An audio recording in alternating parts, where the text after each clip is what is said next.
Ang ulam natin ngayon ay pork chop na baboy. At saka ito po, ikinukutsak-kutsak ko pa para pag naging brown na siya, kasama ko yung gabi, saka natin siya lalagyan ng tubig. Yan po, oh. Thank you for watching. Yan po ang rekado natin sa ating sinigang na pork chop na baboy. Yan po. Sitaw, talong, okra, at kangkong. Guys, luto ng ating sinigang na pork chop. Ayan po.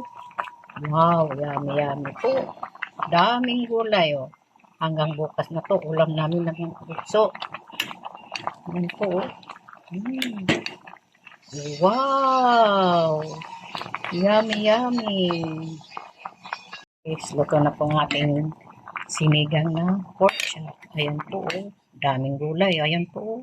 Bango. Yummy yummy po. Ayan po, kain na po tayo.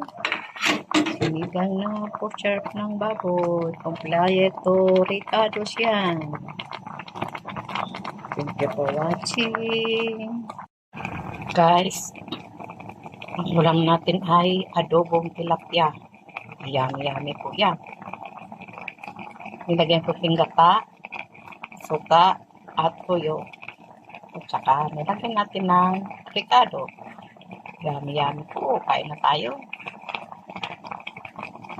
Adobong tilapia. Thank you for watching. Ayan guys, tortang talong. At pritong talong at saka tuyo. Pagtyagaan na lang po. Ito lang ang kaya ni Lola. Kain na po tayo. Yummy yummy po. Thank you for watching. Ayan guys, tortang talong. At pritong talong at saka tuyo. Pagtyagaan na lang po. Ito lang ang kaya ni Lola. Kain na po tayo. Yummy yummy po. Thank you for watching. Ang ulam ni Lola ngayon ay munggo. May kasama na manok, sutanghon, with sili. At nilagyan ko rito ng bagoong isda. Ang bango po. Yummy yummy. Thank you for watching guys. Kain na po tayo. Good morning. Almusal na po tayo. Pagtyagaan na lang natin ang ulam ni Lola. Ayan lang po ang ulam ni Lola sa umagang ito. May hotdog, may itlog, may tuyo.